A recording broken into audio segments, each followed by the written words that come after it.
E aí, pessoal? Hoje a gente vai falar sobre oração, ok?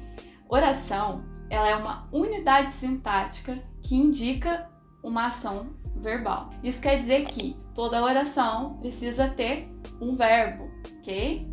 Então vamos lá. Se eu tenho um verbo, eu tenho uma oração. Se eu tenho dois verbos, eu tenho duas orações. Se eu tenho três orações e assim por diante. A gente aprendeu que um período ele pode ser simples ou composto. O período simples ele é formado por uma oração só. O período composto ele tem mais de uma oração, ok? Então vamos dar uma analisada em alguns períodos, período simples e período composto, para a gente entender como que a oração fica dentro de um período e como eu faço para contar quantas orações eu tenho dentro de cada período, se eu tenho uma ou se eu tenho mais de uma, ok? Vamos lá, primeiro exemplo. O teclado está quebrado. O primeiro passo é contar quantos verbos eu tenho dentro do período. Lembrando que o período começa na letra maiúscula e termina no ponto final. Então vamos lá.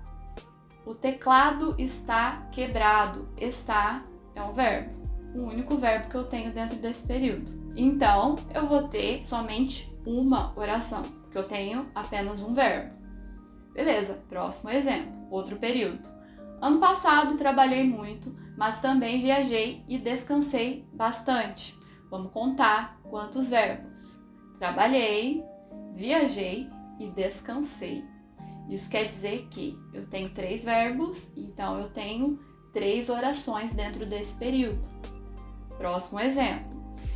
Minha mãe foi ao banco e perguntou ao funcionário se ela pode sacar o dinheiro e voltou para casa. Vamos contar então. Foi, primeiro verbo, perguntou, pode sacar. Aqui a gente vai ter uma locução verbal, então ela tem valor de um verbo só, a gente conta como se fosse um, ok? Voltou para casa. Voltou é um verbo também. Eu vou ter 4 verbos nesse período aí. Isso quer dizer então que eu tenho 4 orações dentro desse período. Então é assim que a gente faz para contar quantas orações tem em cada período. Eu conto quantos verbos tem, sempre atento às locuções verbais, que tem valor de um verbo só. Então não esquece de ativar o sininho para receber notificação. Então é isso, pessoal. Até a próxima!